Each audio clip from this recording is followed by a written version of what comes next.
Itu Oracle-nya udah diinstal, Mas? Di PC-nya atau di laptopnya? Sudah saya install.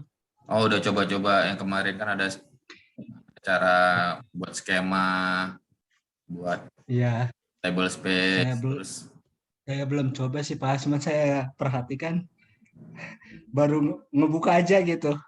Waduh, oh, ada panggilan nih, udah hari dulu gitu.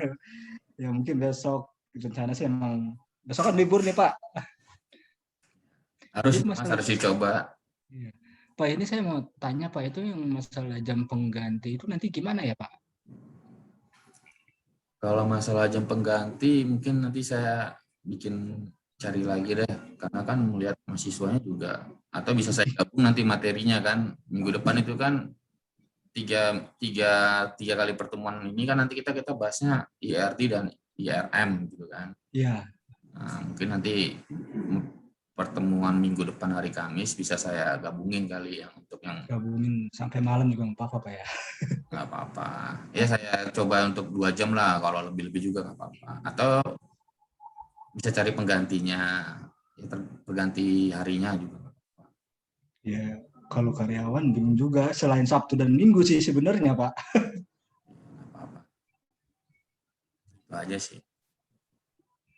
Ini kita mulai aja ya, walaupun berdua Silakan Pak, silakan. kita santai aja lah, kalau nggak ngerti tanya aja. Siap Pak, siap. Share screen dulu.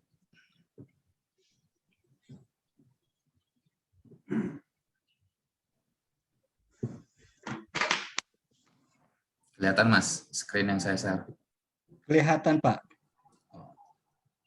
Jadi pertemuan kali ini kita bahas entity relational model.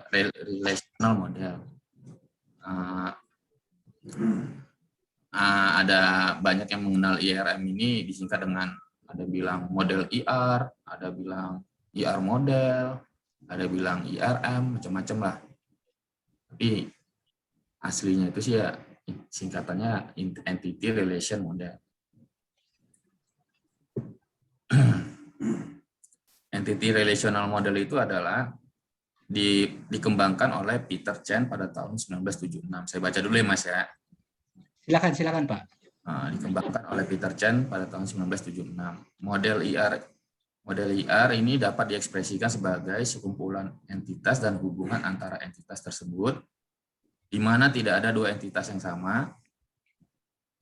Model IR memperlihatkan tampilan konseptual database dari perspektif end user, dalam kurung mewakili struktur atau skema, dan direpresentasikan oleh diagram IR atau dalam kurung IRT.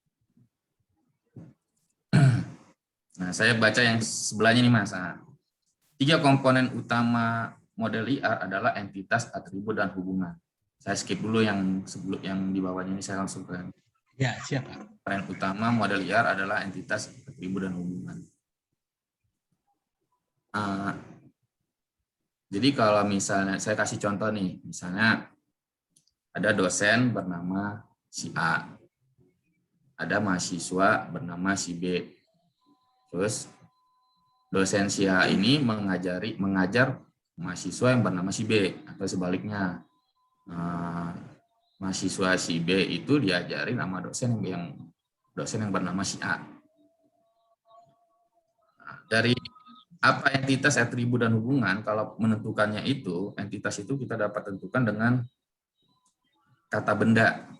Kata benda umumnya itu biasanya entitas itu adalah kata benda. Hubungan biasanya adalah kata kerja. Atribut biasanya adalah kata sifat. Tadi kan saya udah contohin, ada mahasiswa, ada dosen bernama si A dan masih mengajar mahasiswa bernama si B. Nah, kalau dari contoh itu, kata bendanya entitas itu kan tadi saya sebutkan adalah kata benda. Kita bisa tahu kalau dari contoh yang tadi saya sebutkan itu, kata bendanya adalah mahasiswa dan dosen. Jadi kalau dosen dan mahasiswa itu kita bisa sebut dengan entitas. Hubungannya kan tadi saya bilang, si dosennya itu mengajari mahasiswa atau si mahasiswanya mengajari si B. Berarti hubungan antara mahasiswa dan dosen itu adalah mengajari atau diajari. Itu adalah hubungannya. Itu kata kerja kan, mengajari dan diajari itu kan kata kerjanya Mas. Jadi itu bisa dibilang hubungan. Entitasnya tadi itu adalah si dosen dan si mahasiswa. Atribut itu kan tadi saya bilang kata sifat. Jadi si dosen bernama si A. Jadi kata sifatnya itu kan namanya si dosen itu adalah kata sifat. Jadi atributnya adalah nama. Berarti atribut dari entitas si dosen ini adalah nama gitu loh. Sama seperti mahasiswa juga. Mahasiswa itu kan tadi bernamanya si B gitu kan. Berarti atribut dari entitas mahasiswa ini adalah namanya si B gitu. Jadi apa itu entitas, atribut, dan hubungan dari contoh yang tadi saya sebutkan, lebih gampang membedakannya gitu loh. Kalau entitas itu biasanya adalah kata benda, hubungan itu adalah biasanya itu adalah kata kerja, dan atribut itu adalah biasanya kata sifat. Gitu Mas. Oke. Saya lanjut nih. Di sini kan di model hubungan entitas atau model IR dikembangkan oleh Peter Chan pada tahun 1976. Si Peter Chan ini pada tahun 1976 itu mengembangkan apa yang namanya entity relation model. Peter Chan ini siapa? Peter Chan ini adalah seorang ilmuwan komputer Amerika Taiwan. Jadi model IR dapat diekspresikan sebagai sekumpulan entitas hubungan antara entitas tersebut di mana tidak ada dua entitas yang sama. Jadi model IR ini bisa kita ekspresikan sebagai sekumpulan entitas. Kalau tadi saya jelaskan tadi sebelumnya kan ada entitas mahasiswa, ada entitas dosen. Terus apa hubungannya di antara entitas tersebut? Itu bisa disebut dengan model IR. Terus selanjutnya, model IR itu memperlihatkan tampilan konseptual database dari perspektif end user, dalam kurung mewakili struktur atau skema dan direpresentasikan oleh diagram IR atau IRB. Jadi model IR itu adalah tampilan konseptual dari database yang dipandang dari perspektif end user. Misalnya, kenapa dibilang konseptual? Karena waktu pengimplementasiannya ke database itu tidak dibahas di IRM ini. Jadi hanya sebatas konseptual. Tetapi, walaupun dia hanya sebatas konseptual, buat developer, dengan adanya IRM ini, dia lebih gampang mengimplementasikannya ke dalam database. Jadi dengan adanya IRM ini, developer itu lebih gampang mengimplementasikannya ke dalam database. Karena kan udah mewakili struktur atau skema walaupun dari pandangan perspektif end user. Contohnya di sini Mas. Gambar di sebelah kanan. Ada employee ini kan saya mau kasih tahu dulu sebelumnya bahwa entitas itu dinotasikan dengan persegi panjang. Kalau atribut itu dinotasikan seperti opal. Ini screen-nya kelihatan kan ya Mas ya? Screen-nya. Kelihatan Pak, kelihatan. Opal. Nah, dan kalau hubungan itu dinotasikan seperti gambar ketupat. Ini cursor saya kelihatan kan? Cursor saya yang menunjuk kemana? Kelihatan. Nah, seperti ketupat atau simbol berlian kali ya, diamond.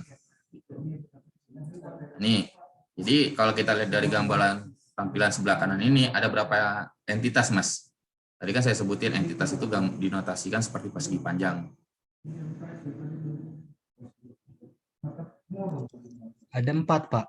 Nah ya benar, ada 4, ada employee atau pegawai, ada departemen, ada project, ada dependent. Dependent ini Independen. diartikan sebagai tanggungan. Misal tanggungan seorang pegawai punya tanggungan, ada anak, ada istri. Nah, ini bisa diartikan seperti itu dependent ini. Jadi ada 4 entitas kan di sini kan Mas ya. Ya.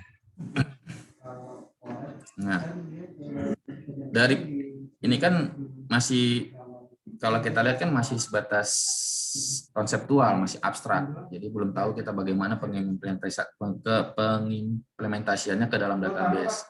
Tapi dari perspektif end user, dia bisa tahu, oh untuk entitas employee atau entitas pegawai ini, berarti strukturnya nanti di dalam employee ini ada atribut tanggal lahir nih, birth date, ada atribut nama, ada atribut address atau alamat, ada atribut gaji atau jenis kelamin. Misalnya saya usernya nih, saya sudah tahu, oh berarti nanti di employee ini database-nya bentuknya seperti inilah gitu loh. Ada atribut-atribut ini nanti di dalam employee ini gitu loh. Jadi dia masih sebatas hanya konseptual aja Mas.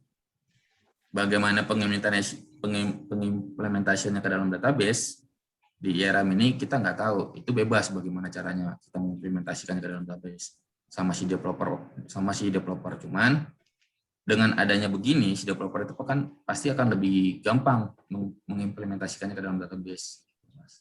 Jadi dia hanya sebagai masih batasannya, hanya sebagai tampilan konseptual database dari perspektif end user yang dinamakan dengan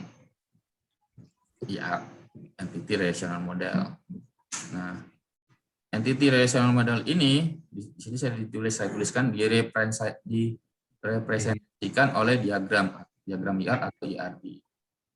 Ini yang tadi saya bilang itu tadi yang notasi-notasi itu adalah cara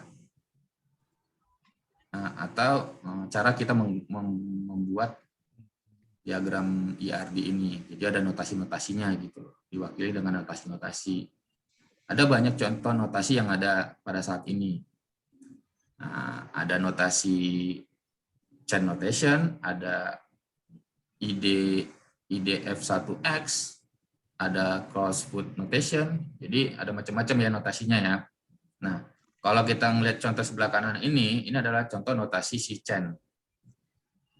Sebelah kanan ini adalah contoh notasi si chain. Ini udah ada beberapa yang join ini. Selamat malam teman-teman. Malam Pak. Malam Pak, maaf telat Pak. Jadi sebelah kanan ini adalah contoh IRM atau Entity Relational Model atau model IR dengan menggunakan IR notasi chain atau diagram IRD dengan menggunakan notasi chain. Lanjut. Konten model IR harus sesuai dengan batasan seperti 1. Kardinalitas pemetaan. 1. Kardinalitas pemetaan atau pemetaan kardinalitas yang menjelaskan jumlah entitas yang terkait dengan entitas lain. Jadi pada konten model IR ini ada 3 batasan. Yang pertama tadi saya sebutkan itu. Yang dimaksud dengan kardinalitas pemetaan atau pemetaan kardinalitas ini adalah tingkat hubungan antar entitas. Jadi contohnya ada entitas pegawai dengan ada entitas, kalau kita lihat sebelah kanan ada entitas pegawai, employee yang dinotasi dengan persegi panjang, ada misalnya entitas dependent atau tanggungan. Jadi tingkat hubungan antara entitas employee dengan dependent ini apa gitu loh. Contohnya setiap pekerja atau setiap pegawai belum tentu ada tanggungannya kan. Nah, kalau kita, tapi ada juga pegawai atau yang punya tanggungan, kita balikin. Jadi kalau misalnya pegawai mempunyai tanggungan, berarti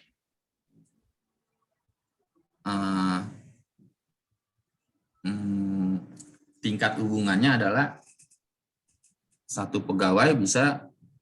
tingkat hubungannya adalah pegawai itu mempunyai tanggungan. Nah, kalau misalnya dia tidak punya tanggungan, tingkat hubungannya adalah dia tidak ada tanggungan. Jadi di notasi Chen itu ada tingkat hubungan 1:1, artinya itu adalah setiap satu entitas mempunyai hubungan yang bisa dihubungkan dengan entitas lain, mempunyai hubungan dengan entitas itu satu juga. Misalnya contohnya kalau kita lihat di sini 1:1 itu ini employee mau mengatur departemen. Jadi dalam satu departemen itu mempunyai satu manajer. Misalnya manajer itu kan bagian dari pegawai. Jadi satu pegawai atau satu manajer itu mengepalai satu departemen. Itu misalnya 1:1. Itu berarti tingkat hubungannya adalah 1:1. Atau dibalikin, satu departemen itu dikepalai dimanajerin oleh satu manajer. Contohnya. Itu adalah tingkat hubungan 1:1. Ada tingkat hubungan itu 1 berbanding banyak atau banyak berbanding 1 atau banyak berbanding banyak. Jadi saya mau jelasin tingkat kardinalitas itu adalah tingkat hubungan. Nanti kalau untuk macam-macam jenis hubungannya nanti ada di slide-slide berikutnya akan saya bahas. Yang kedua ada rasio partisipasi atau hubungan yang menjelaskan apakah ada partisipasi total atau dalam kurung itu harus berpartisipasi, atau sebagian dalam kurung itu tidak harus berpartisipasi dari satu entitas ke entitas lain. Contohnya di sini kalau kita lihat di gambar yang sebelah kanan itu ada pegawai, entitas pegawai dengan entitas dependen. Jadi pegawai dependen ini ada kalau kita artinya adalah tanggungan, seperti dia pegawai itu mempunyai tanggungan anak atau berapa anak, berapa istri. Nah, rasio partisipasi di sini, yang dimaksud dengan rasio partisipasi di sini adalah misalnya kalau dia partisipasi total berarti harus berpartisipasi. Contohnya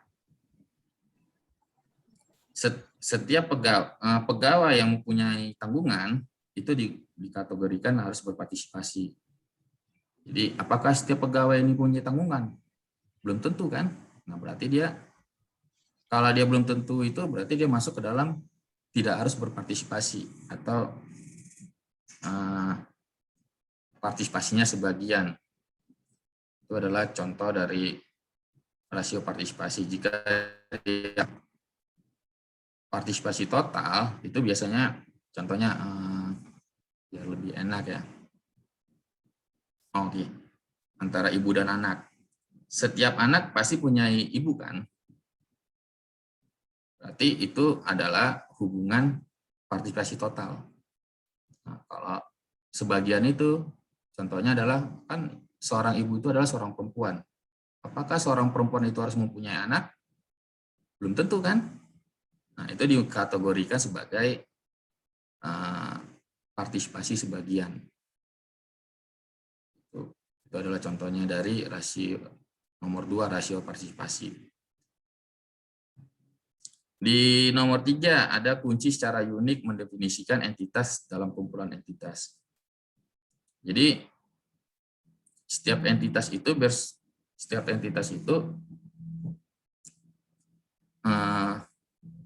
bagaimana biar supaya unik, itu harus ada key di dalam kumpulan entitas tersebut. Misalnya contohnya employee, pekerja. Misalnya dalam employee atau pekerja atau pegawai ini ada 1.000 pegawai lah dalam satu perusahaan, dalam satu kantor. Dia ada 1.000 pegawai gitu contohnya. Tentunya kan setiap pegawai itu berbeda ya, nggak mungkin ada yang sama setiap pegawai itu kan. Secara physically lah kita bilang, tidak ada yang sama kan pegawai itu. Jadi biar supaya setiap pegawai ini unik, hanya ditambahin satu key untuk yang mendefinisikan setiap entitas itu unik gitu loh. Entitas pegawai ini unik. Kalau dari gambar kita lihat di sini, dia ditambahin dengan atribut SSN atau Social Security Number lah singkatannya.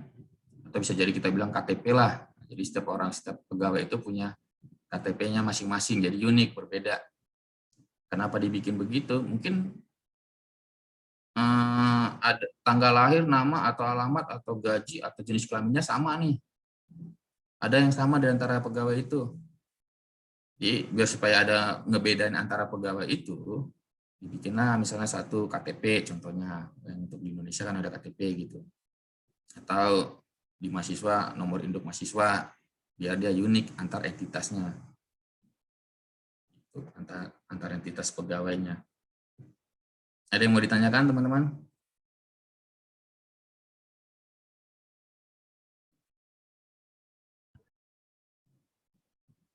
Ada ya? Saya Pak boleh tanya Pak. Boleh Mas. Itu kan yang tadi Bapak contoh sebut diagram, ini baru diagram yang chain notation ya Pak ya. Kalau yang Crowfoot notation itu diagramnya beda atau sama yang dengan chain notation Pak? Beda Mas. Tapi umumnya sih sama. Misalnya untuk ya pasti beda Mas. Bedanya mungkin nggak terlalu banyak. Jadi untuk notasi misalnya notasi entitas contohnya. Iya.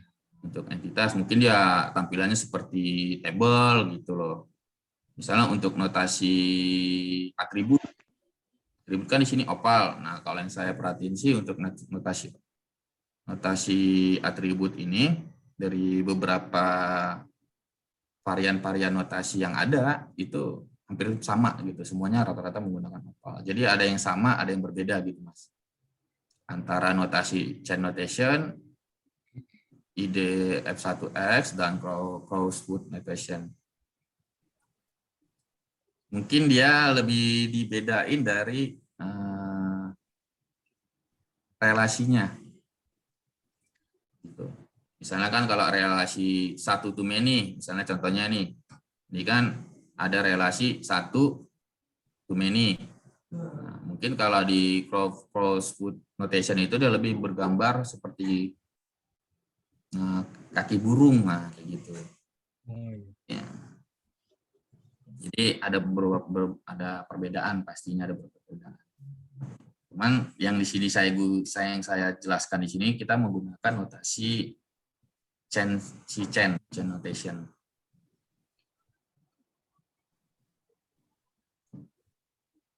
Mungkin nanti saya tunjukin perbedaan-perbedaannya kalau misalnya sempat, kalau enggak di pertemuan berikutnya saya tunjukin mungkin ada beberapa contoh varian-varian notasi gitu. Ada lagi Mas mau ditanyain? Cukup Pak. Lanjut ya. Lanjut.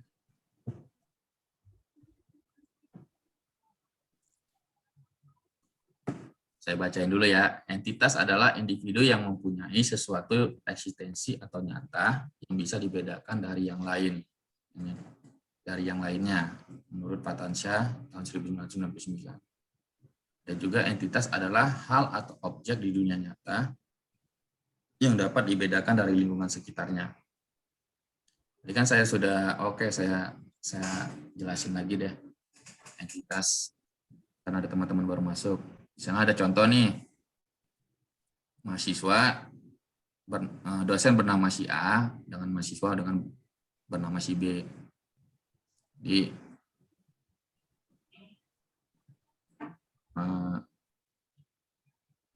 dosen si A ini mengajar mahasiswa si B. Kalau namanya dengan entitas itu biasanya kata benda. Kita balikin lagi ya. tiga komponen model IR itu ada entitas, atribut, dan hubungan.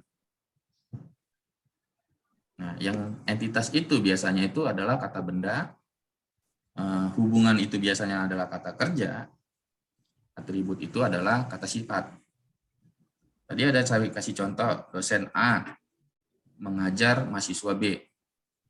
Berarti entitas di situ adalah kata benda. Kata benda dari contoh tersebut adalah misalnya adalah dosen dan mahasiswa. Itu adalah entitas, berarti dua entitas yang berbeda. Hubungan tadi saya bilang kata kerja, berarti di situ mengajar, berarti si dosen A mengajar mahasiswa B, atau mahasiswa B diajari nama si dosen A. Jadi kata kerjanya di situ adalah mengajar. Itu bisa dibilang itu adalah hubungannya. Itu kata kerja. Kata sifat. Nah, kata sifat kan tadi dosen bernama si A. Jadi kata sifatnya adalah namanya si dosen itu. Itu berarti adalah atribut. Sama seperti dosen mahasiswanya bernama si B. Jadi sifatnya dari si entitas si mahasiswa ini adalah nama. Nah, itu adalah atribut. Jadi biar supaya lebih gampang membedakan entitas, atribut, dan hubungan, tadi seperti saya kasih contoh itu tadi sebelum yang barusan.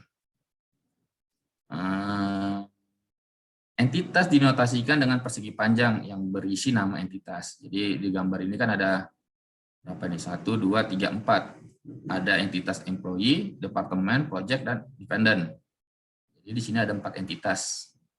Misalnya ini kita bahas dalam lingkungan kantor lah. Lingkungan kantor itu misalnya ada pekerja atau pegawai, ada departemennya, ada project-projectnya, ada tanggungan dari si pegawai. Itu entitas tadi saya sebutin dinotasikan dengan persegi panjang. Karakteristik utama entitas itu pertama adalah entitas memiliki sekumpulan properti atau atribut. Jelas ya, dari gambar di sini ada entitas pegawai. Saya sebutin tadi sebelumnya dicontohkan atribut itu umumnya adalah kata sifat. Nah, ada pegawai, entitas pegawai. Dia mempunyai sifat-sifatnya, ada tanggal lahir, ada namanya, ada alamatnya, ada gajinya, ada jenis kelaminnya. Ya, terdiri dari beberapa atribut. Itu karakteristik pertama yang untuk entitas. Yang kedua, atribut entitas memiliki nilai. Jadi tanggal lahirnya kan pasti ada nilainya tuh, tanggal berapa, ada namanya juga pasti, ada alamatnya, ada jenis kelaminnya, dan ada gajinya. Yang ketiga, karakteristik utamanya, tidak ada dua entitas yang sama, makanya dibikin primary key. Sebelumnya saya bilang, misalnya dalam satu perusahaan itu, dalam satu kantor itu ada 1.000 pegawai. Nah, secara physically itu kan nggak ada yang sama tuh pegawainya. Nah, bagaimana caranya biar supaya setiap pegawai ini unik atau berbeda dengan yang lainnya?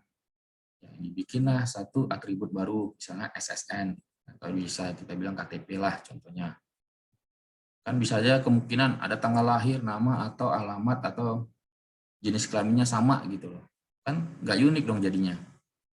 Tapi kalau begitu dengan adanya KTP atau di mahasiswa dibikin ada nomor induk mahasiswa, itu kan jadi unik. Jadi tidak ada kesamaan antara satu entitas dengan entitas yang lainnya. Ada pertanyaan, Mas? Teman-teman? Lanjut ya. Nah, secara fisik, entitas, saya baca dulu ya, secara fisik, entitas itu dapat dibagi menjadi dua. Yang pertama itu adalah tangible entity, adalah entitas berwujud atau entitas yang ada di dunia nyata secara fisik. Contohnya orang, mobil, dan lain-lain.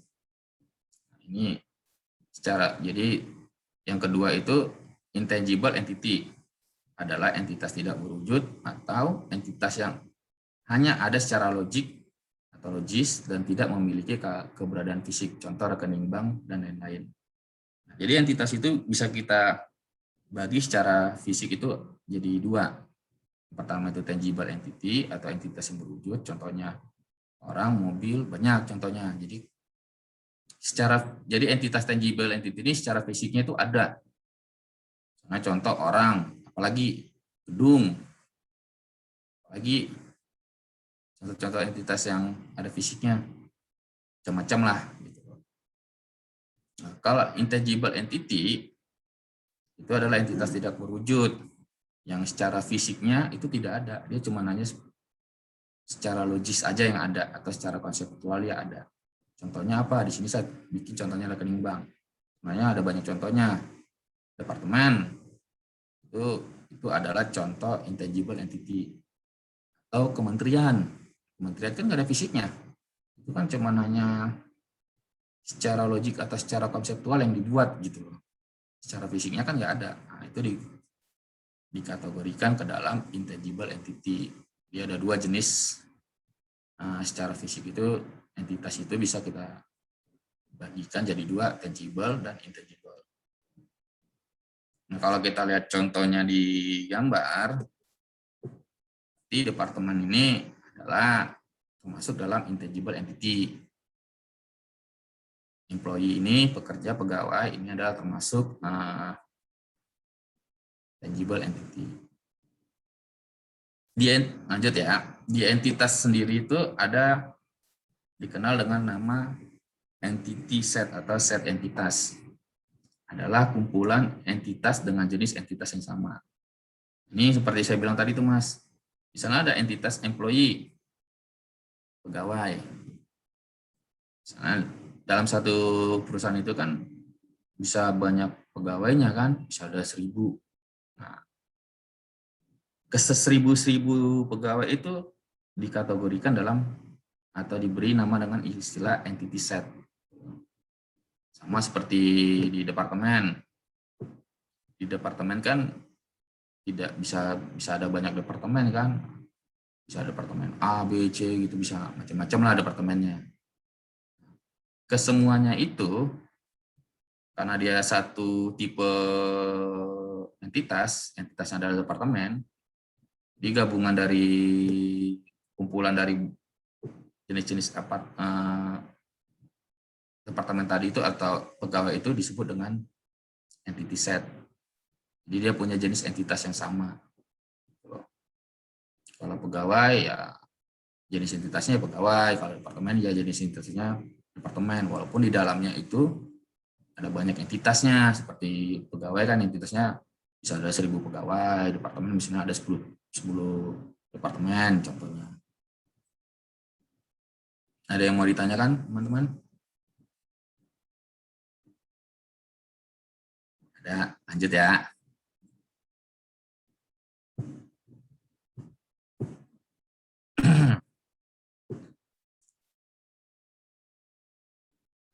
Entity, types of entity atau tipe-tipe entity atau jenis entity. Ada 3 jenis entity. Yang pertama adalah strong entity atau entitas kuat, adalah entitas yang keberadaannya tidak tergantung pada keberadaan entitas lain di dalam skema. Entitas yang kuat selalu memiliki primary key atau atribut yang dijadiin primary key, yang menunjukkan bahwa setiap entitas diidentifikasikan secara unik. Jadi kita bisa melihat nih entitas-entitas yang kuat di sini. Oh, saya jelasin lagi. Yang kedua dulu. Weak entity atau entitas lemah adalah entitas yang bergantung pada entitas pemiliknya atau entitas yang kuat untuk keberadaannya. Entitas yang tidak dapat diidentifikasi secara unik oleh atributnya sendiri. Entitas lemah dinotasikan dengan persegi panjang ganda yang berisi nama entitas. Nah, di gambar entitas kuat itu adalah employee, pegawai, departemen, dan project. Nah, kalau dependen ini kan kalau kita lihat dari pengertian weak entity dinotasiin seperti apa? Dia adalah dinotasiin seperti persegi panjang ganda. Ini kan ada persegi panjang tapi ganda. Berarti berarti dia adalah weak entity.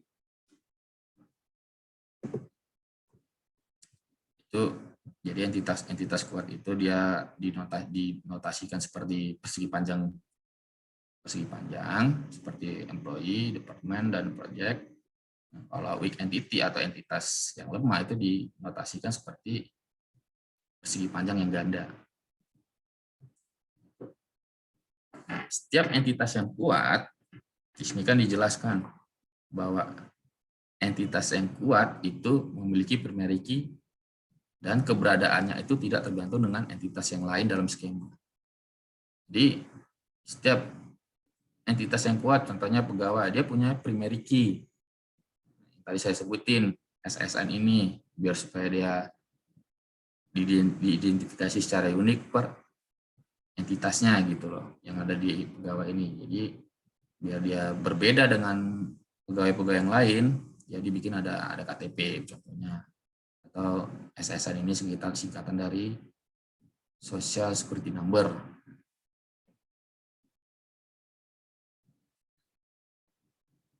Dan keberadaan entitas ini tidak bergantung dengan entitas yang lainnya. Artinya dia bisa berdiri sendiri.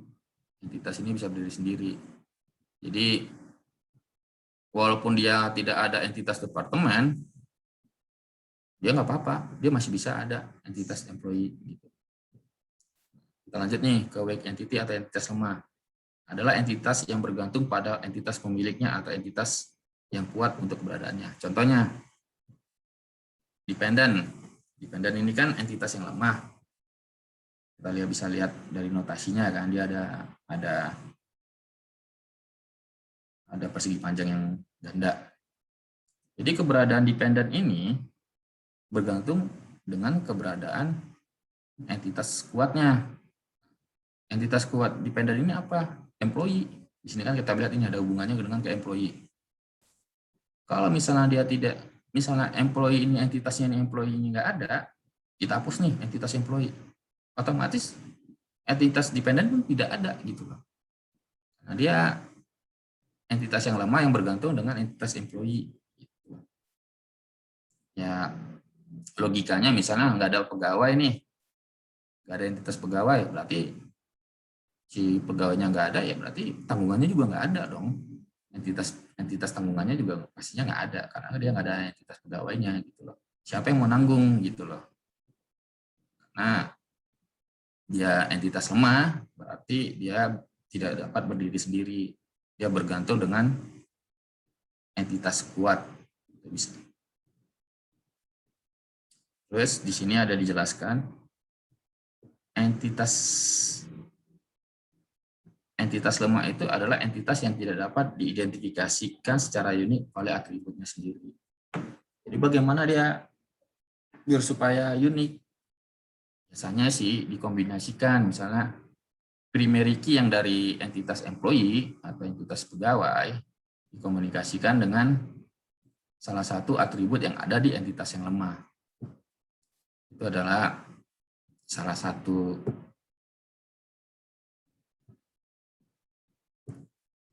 cara biar supaya karena dia kalau dia berdiri sendiri atau entitas lemah ini misalnya pada dasarnya itu adalah dia tidak punya satu primary key. Tidak bisa tidak ada di entitas lemah itu tidak ada tanda atau untuk mengidentifikasikan dia itu adalah unik. Caranya sih biasanya dikombinasikan antara entitas kuatnya dengan entitas lemahnya biar supaya unik. Yang ketiga, itu ada jenis entitas yang disebut dengan associative entity atau entitas asosiatif. Adalah entitas yang menghubungkan dua entitas yang berbeda dalam banyak hubungan atau many relationship. Yang dimaksud dengan hubungan many to many relationship ini adalah, contohnya kan di bawahnya ada kelas,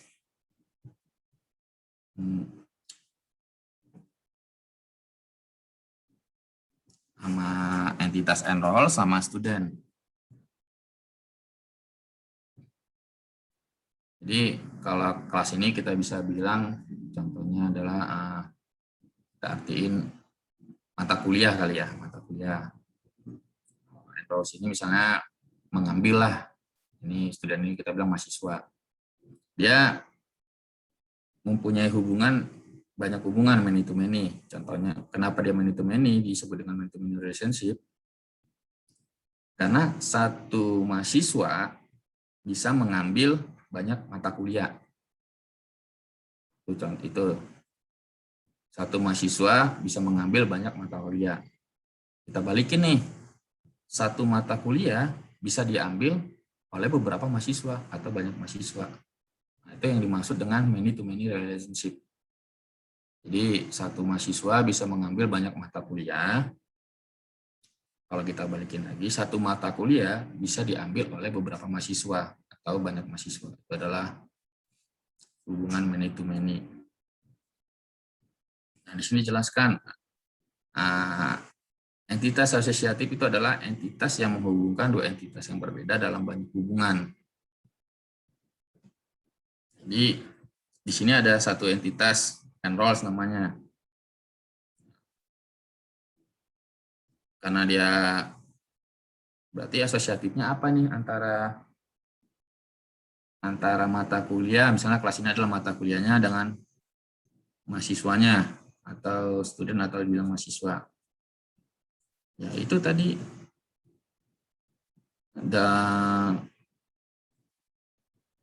dalam pengambilan mata kuliah itu, mahasiswa itu bisa mengambil lebih dari satu mata kuliah dan si mata kuliah itu, satu mata kuliah bisa diambil oleh beberapa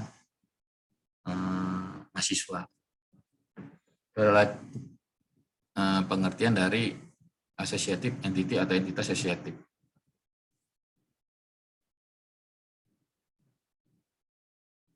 Ada yang mau ditanyakan? Lanjut ya. Nah, tadi kan komponen IRM itu kan ada entitas, ada hubungan, ada atribut. Sekarang kita bahas yang atribut. Entitas kan tadi sudah kita bahas. Atribut itu ada, saya baca dulu ya. Atribut merupakan properti dari entitas. Setiap entitas dijelaskan oleh sekumpulan atribut. Atribut dinotasikan opal yang berisi nama atribut. Jadi yang berbentuk opal-opal ini adalah notasi dari sebuah atribut. Beberapa jenis atribut. Pertama adalah simple atribut atau atribut yang bernilai tunggal. Contohnya misalnya pegawai mempunyai atribut seks atau jenis kelamin. Jadi dia bernilai tunggal, berarti bisa laki-laki atau perempuan. Itu adalah simple atribut. Yang kedua adalah key atribut. Atribut yang secara unik mengidentifikasi entitas tertentu ditandai dengan nama key atribut di garis bawahi. Jadi kalau untuk entitas pegawai, key atributnya apa? SSN. Jelas ya SSN, karena di sini kita ditulis di sini adalah ditandai dengan nama key atribut di garis bawahi. Berarti nama key ada di garis bawahi. Ini Andrian Satria Karim itu bisa minta tolong di mute, kayaknya suaranya ini. Oke, terima kasih. Nah, jadi key atributnya dari employee ini atau pegawai ini adalah SSN. Nah, atribut inilah yang membuat unik dari setiap entitas yang ada di employee. Itu jenis-jenis atribut lah, ada simple atribut, ada key atribut, key atributnya SSN dengan, jadi gampangnya kalau misalnya ada lambang opal atau notasi opal, terus namanya di garis bawahi, berarti itu adalah key-nya. Itulah yang akan membuat setiap entitas itu unik. Yang ketiga ada disebut dengan partial key atribut atau diskriminator. Itu adalah atribut yang jika dikombinasikan dengan atribut kunci, atribut kunci entitas pemilik, memberikan identifikasi unik untuk entitas yang lemah. Ditandai dengan nama diskriminator dengan garis putus. Jadi partial key attribute atau diskriminator ini yang punya itu adalah entitas yang lemah. Jadi kalau dia entitas kuat, dia nggak punya namanya partial key attribute atau diskriminator. Jadi contohnya di sini kan entitas lemahnya apa? Dependent. Dependent yang mana nih? Partial key attribute-nya atau diskriminatornya. Ya ini ada nih name. Di sini kan saya dijelaskan ditandai dengan nama diskriminator atau nama atributnya dengan garis putus-putus.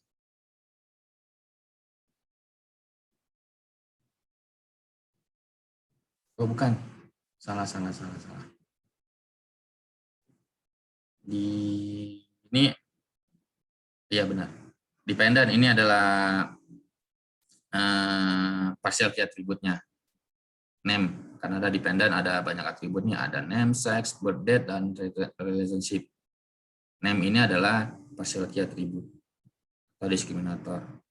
Nah, karena dia entitas yang lemah itu tidak punya key atau tidak mempunyai primary key atau tidak dapat diidentifikasikan secara unik untuk entitas yang lemah ini. Di sini saya tulis dia dikombinasikan dengan atribut kunci entitas pemilik. Jadi digabungkan yang dikomunikasikan nih. Entitas pemiliknya siapa? Employee, pegawai. Primary key-nya apa? SSN.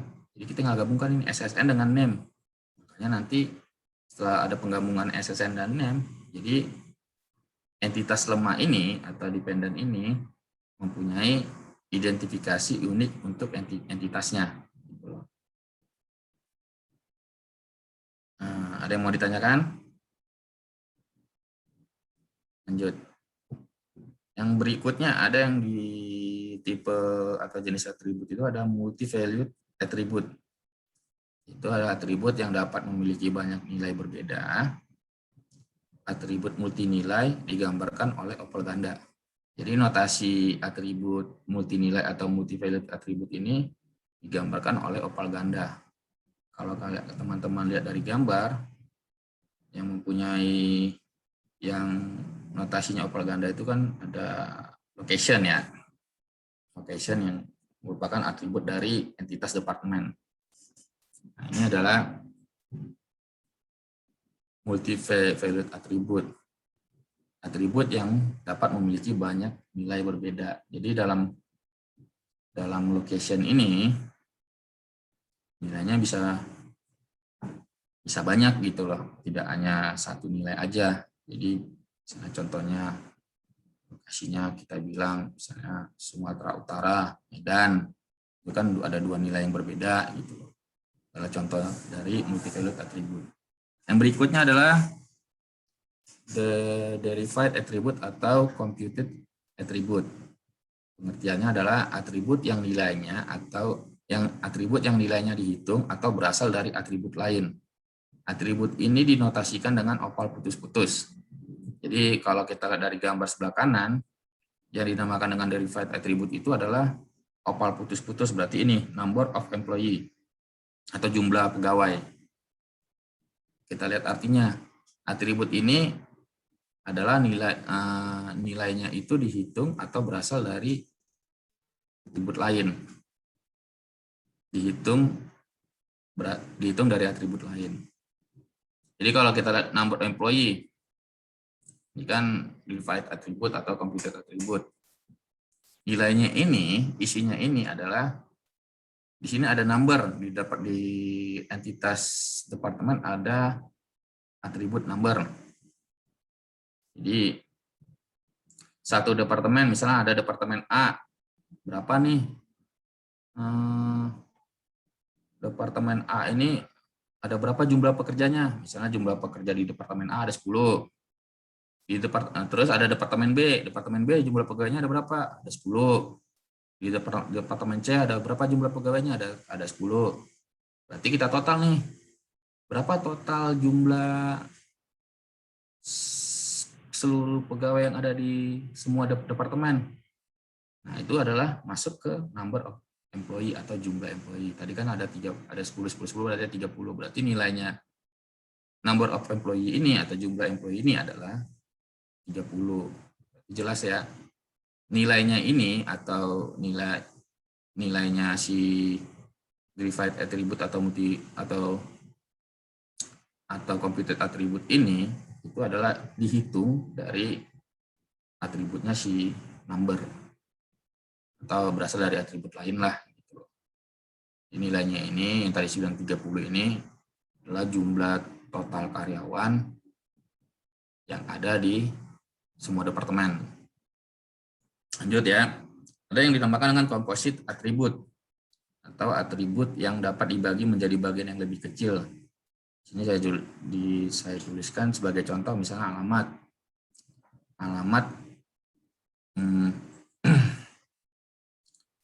Alamat dapat dibagi menjadi nama jalan, nomor apartemen, kota, negara, dan kota negara bagian kode pos dan negara.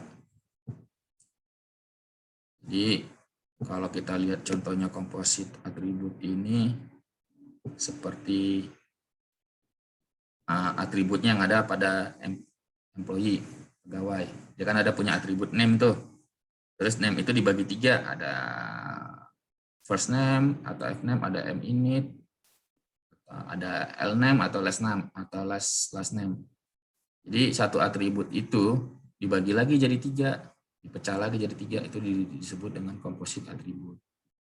Misalnya address nih, alamat nih, bisa kita pecah lagi nih, misalnya ada nama jalannya, ada nomor apartemen, ada kota, ada negara. Jadi kalau kita pecah-pecah dari sini, nama jalan, nomor apartemen, kota, negara, ada berapa atribut nih? Bisa ada 1, 2, 3, 4, 5, 6, 7, 8. Bisa ada 8. Bisa dibagi jadi 8 atribut lagi nih untuk address. Contohnya itu adalah contoh. Saya mau jelasin ini dulu sebelumnya.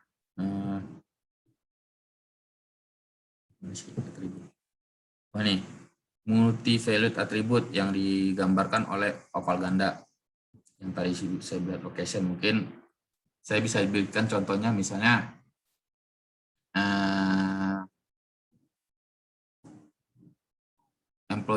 employee misalnya punya atribut nomor telepon. Berarti karena setiap pegawai itu bisa jadi nomor teleponnya lebih dari 1 kan. Itu bisa dimasukin, kita bisa gambarkan bahwa jenis atributnya itu adalah multi-valued attribute dengan dilambangkan dengan oleh oval ganda. Kalau misalnya bingung yang dari location, contohnya satu pegawai itu mempunyai lebih dari 1 nomor telepon, itu bisa dibilang multi-valued attribute. Lanjut ya, atau ada yang mau ditanyakan?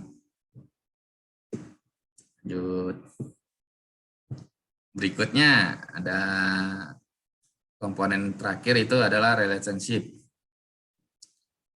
Relationship adalah hubungan yang terjadi antara satu entitas atau lebih. Hubungan dinotasikan dengan berlian atau ketupat yang berisi nama hubungan.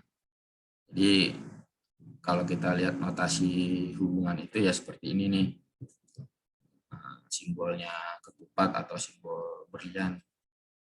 Ada berapa sih? 1, 2, 3, 4, 5, 6. Ada 6. Itu adalah simbolnya relationship atau hubungan. Jadi yang seperti saya jelaskan sebelumnya, ya hubungan itu kalau dimasukin bisa dibilang biasanya itu adalah kata kerja, misalnya mengajar, bekerja di mana, mengatur. Itu bisa disebut dengan hubungan, karena kan kata kerja. Biar lebih gampang, kata kerja itu adalah biasanya adalah hubungan. Yang berisi nama hubungan. Jadi ada lambang ketupat atau berlian, di dalamnya ada nama hubungannya. Misalnya ini works for, berarti bekerja untuk, gitu loh. Nama hubungannya. Ada 2 jenis hubungan. Yang pertama adalah strong relationship, adalah hubungan yang terjadi di antara 2 entitas yang kuat.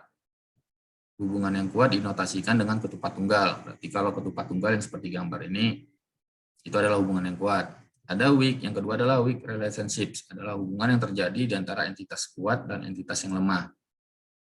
Hubungan ini dinotasikan dengan ketupat ganda. Jadi kalau kita lihat notasinya weak relationship atau hubungan yang lemah itu adalah seperti dependence of. Jadi ada ketupat ganda atau lambang simbolnya berlian tapi ganda, itu adalah simbolnya weak relationship.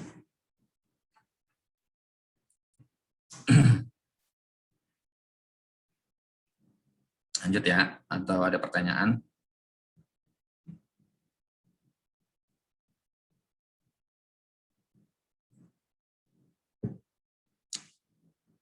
Nah, untuk di relationship degree atau derajat hubungan itu adalah jumlah entitas yang saling berhubungan dalam satu relationship. Derajat relationship itu dapat dibagi menjadi 3. Yang pertama adalah relationship derajat 1 atau unary. Contohnya, misalnya di sini ada gambar di bawah nih. Ada dosen, ada kode dosen, ada kode PEM. Di mana dia cuma relation, dia hubungannya berderajat 1. Dengan kata lain, dia hubungannya ke dirinya sendiri aja gitu loh. Yang kedua, relationship berderajat 2 atau binary. Contohnya di sini ada dosen mengajar mata kuliah. Jadi ada dua entitas yang saling berhubungan. Itu disebut dengan hubungan yang berderajat 2. Yang ketiga, hubungan yang berderajat 3 tentunya seperti gambar yang di bawah, ada dosen mengajar mata kuliah, ada dosen mengajar di ruang mana gitu. Itu adalah contoh hubungan yang berderajat 3. Kalau di gambar itu dia paling maksimal derajat 2 aja sih, antara employee dengan pegawai dengan departemen, employee dengan berderajat 1 ada nih, supervision. Berderajat 3-nya sih nggak ada. Jadi saya tambahin aja di sini ada dosen mengajar di mata kuliah atau dosen mengajar di ruang.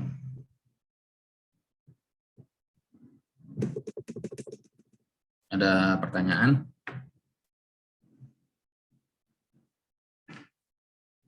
Lanjut ya.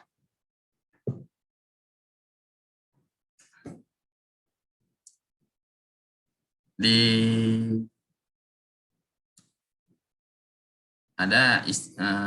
relationship itu ada istilah dengan optionality of relationship, atau yang pertama itu adalah mandatory relationship atau hubungan wajib yang diwakili oleh garis yang solid. Kalau garis yang solid di sini bisa kita lihat itu misalnya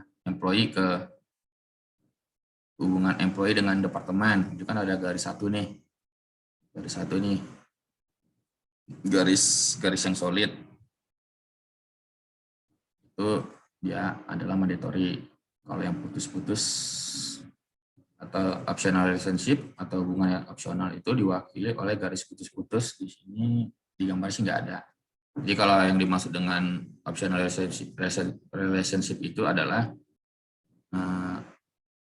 dia tidak harus berhubungan, jadi bisa berhubungan atau tidak berhubungan. Jadi kadang bisa berhubungan, kadang tidak bisa berhubungan, itu digampangkan dengan garis putus-putus atau optional relationship. Yang berikutnya adalah cardinality, atau mendefinisikan kemungkinan jumlah kemunculan dalam satu entitas yang terkait dengan jumlah kemunculan di entitas lain. Di slide sebelumnya kan ada yang saya bahas tuh, tingkat hubungan. Tingkat hubungan itu ya ini kardinalitas. Bisa satu ke satu ke M, satu ke M, atau bisa dibilang kalau di one to many, one to one, many to one, atau many to many. Ya, dia di notasi ini tuh karakter, misalnya 1, N, atau M. Itu biasanya ditempatkan di akhir hubungan. Contohnya antara hubungan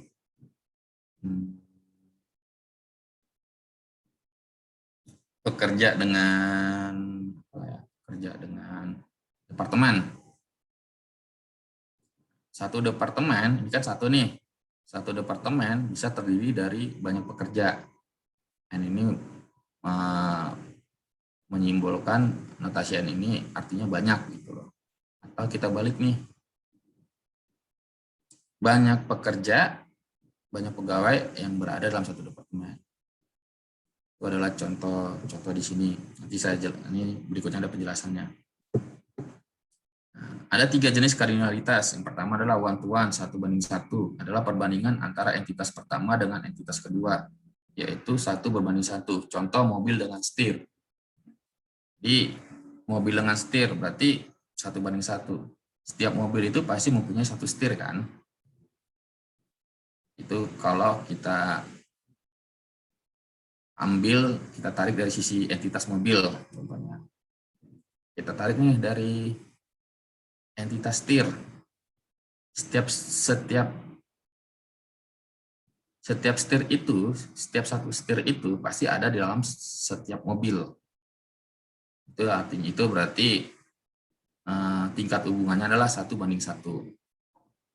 Contohnya mobil dengan setir. Jadi satu mobil itu ada satu setir itu pasti ada di setiap mobil. Yang kedua adalah one to many, 1:banyak, adalah perbandingan antara entitas pertama dengan entitas kedua, yaitu 1:banyak. Dan ada many to one, adalah sebaliknya, perbandingan antara entitas pertama dan kedua adalah banyak berbanding 1. Contohnya gedung dan ruangan, saya bikin di sini. Satu gedung itu bisa terdiri dari banyak ruangan kan? Itu adalah contoh one to many, satu gedung bisa terdiri dari banyak ruangan. Kalau contoh banyak ke 1 atau many to one, apa ya, saya contohin. Banyak ke 1 many to one. Di sini di gambar ini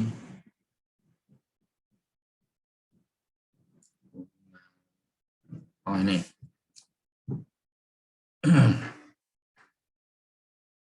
contohnya banyak ke 1 adalah pegawainya ada banyak, bisa berada di satu departemen. Itu adalah contoh banyak ke 1. Atau lebih ini banyak ke 1. Banyak pegawai berada dalam satu supervisi, berada dalam satu pengawasan seorang supervisor. Misalnya kan supervisornya ini adalah bagian dari pegawai. Satu supervisor ini adalah bagian dari pegawai. Jadi dia bisa jadi siapa aja yang dipantau sama dia, ya banyak pegawai juga yang dipantau sama dia, walaupun mereka dalam satu entitas yang sama. Jadi kalau kita balikin, ada banyak pegawai yang dipantau oleh satu supervisor, di mana supervisor ini adalah bagian dari pegawai itu juga. Itu adalah contoh one to many dan many to one. Kalau to many, kalau yang ketiga adalah many to many, adalah perbandingan antara entitas pertama dengan entitas kedua, yaitu banyak berbanding banyak. Contohnya pasien dan dokter. Satu pasien bisa mempunyai banyak dokter lah. Contohnya ini pasien banyak penyakitnya lah contohnya. Jadi dia memerlukan banyak dokter. Jadi tidak hanya satu dokter aja. Nah, kita balikin nih. Satu dokter bisa menghandle banyak pasien. Jadi kan hubungannya itu adalah banyak ke banyak. Antara pasien dan dokter itu hubungannya adalah banyak ke banyak. Karena satu dokter itu bisa menghandle atau bisa berhadapan dengan banyak pasien, dan satu pasien itu bisa berhadapan dengan banyak dokter. Itulah contohnya banyak ke banyak atau many to many. Ada yang mau ditanyakan teman-teman?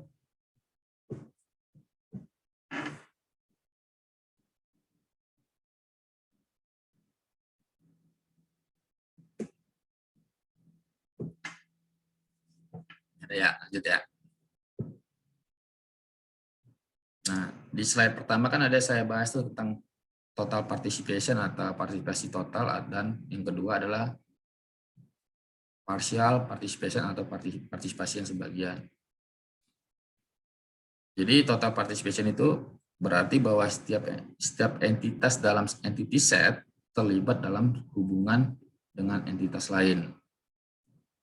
Jadi setiap entitas dalam entity set terlibat dalam hubungan dengan entitas lain. Partisipasi total itu dinotasikan dengan garis ganda. Contohnya kalau kita lihat di sini garis ganda itu artinya contohnya employee dengan hubungannya works on atau bekerja di dalam lah, bekerja untuk di project ini, itu kan ada garis ganda nih, dinotasikan dengan garis ganda. Berarti kalau kita lihat artinya di sini kan bahwa setiap entitas dalam entity set terlibat dalam hubungan dengan entitas lain. Berarti setiap pegawai yang ada di entitas employee, dia yang bekerja pada project itu mempunyai partisipasi total, yang artinya adalah dia punya kewajiban, dia harus atau wajib dalam project ini, gitu loh. Itu dinamakan dengan partisipasi total. Nah, kalau yang partial participation berarti bahwa tidak semua entitas dalam entity set terlibat dalam hubungan dengan entitas lain. Partisipasi partial dinotasikan dengan satu garis. Contohnya, balik lagi nih, ini kan partisipasi parsial nih, ada satu garis nih. Balik lagi nih, misalnya ada entitas pegawai. Di dalam entitas pegawai ini kan ada banyak pegawai nih, bisa jadi di dalamnya ada supervisor, ada pegawai biasa, dan pegawai lainnya lah gitu loh.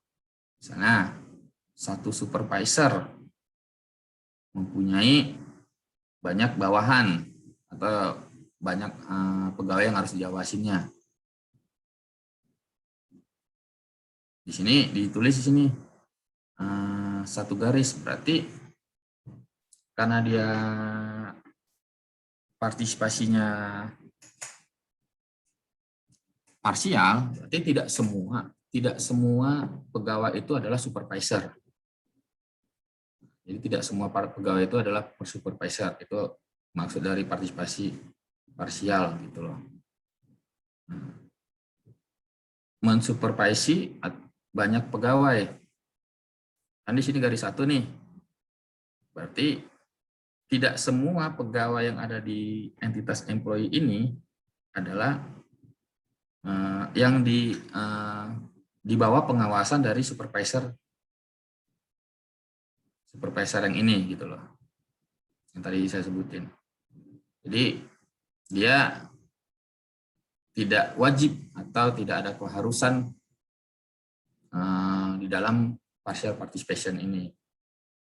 Jadi karena dalam pegawai ini punya di dalam entitas pegawai ini ada banyak, diantaranya adalah supervisor. Kenapa dibikin dia satu garis saja? Karena tidak semua pegawai yang di dalam entitas pegawai ini adalah supervisor. Paling cuma satu aja nih yang supervisor. Terus dia pengawasannya ada banyak nih, walaupun ada banyak pegawai yang diawasi nama supervisor ini, tapi tidak semuanya harus diawasin. Dia mungkin punya beberapa aja, yang lainnya mempunyai supervisor yang berbeda. Itu artinya tidak semuanya harus berpartisipasi, atau dia partisipasinya parsial.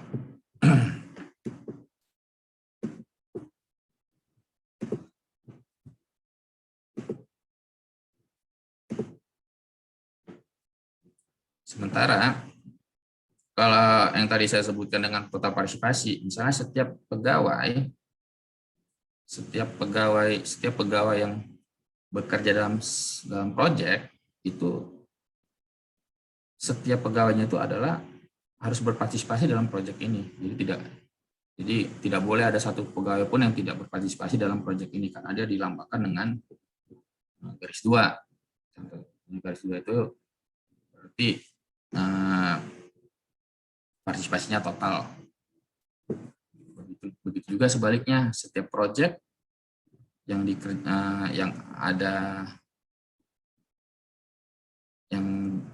dikerjain oleh pegawai itu, dia juga partisipasinya total gitu loh.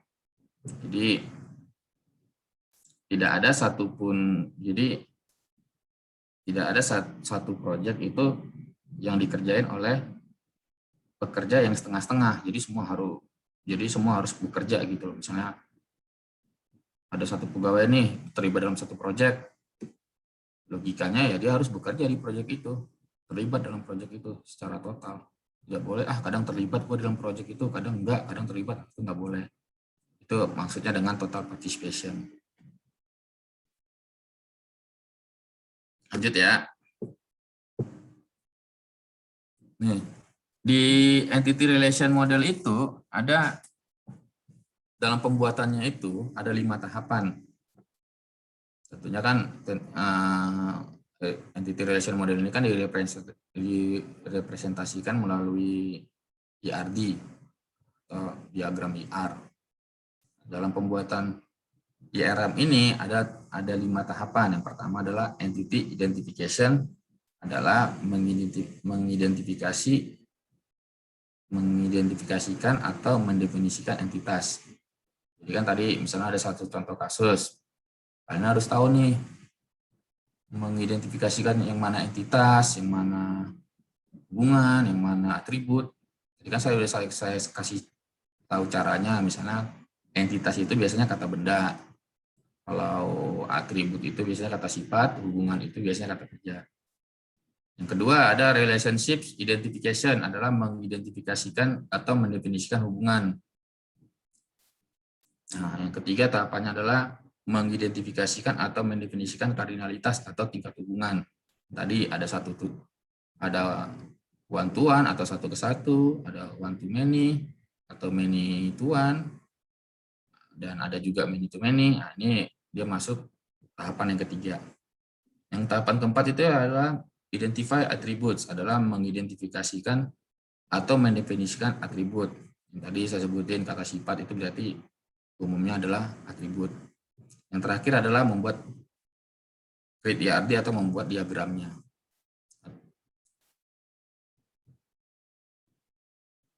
Lanjut ya teman-teman. Ini saya ada contoh kasus nih. Misalnya kita dapat informasi atau ada data gitu kan.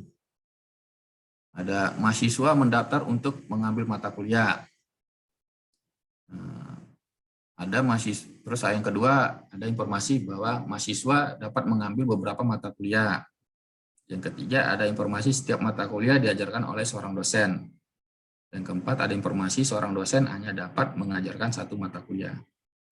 Nah, dari contoh kasusnya misalnya kita dapat informasi yang 4 ini, kita disuruh tolong bikin IRM-nya atau entity relation modelnya dengan informasi yang ada yang tadi saya sebutin.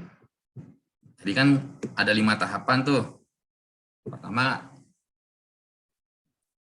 entity identification. Jadi kita identifikasi dulu nih dari 4 informasi yang kita dapat tadi itu apa aja sih entitasnya. Kalau tadi kan saya bilang entitas itu biasanya kata benda. Sudah jelas di sini ada mahasiswa, ada dosen. Itu kan entitas, tapi kan ini entitas yang ada fisiknya kan. Tadi kan ada 2 nih, entitas itu bisa secara fisik ada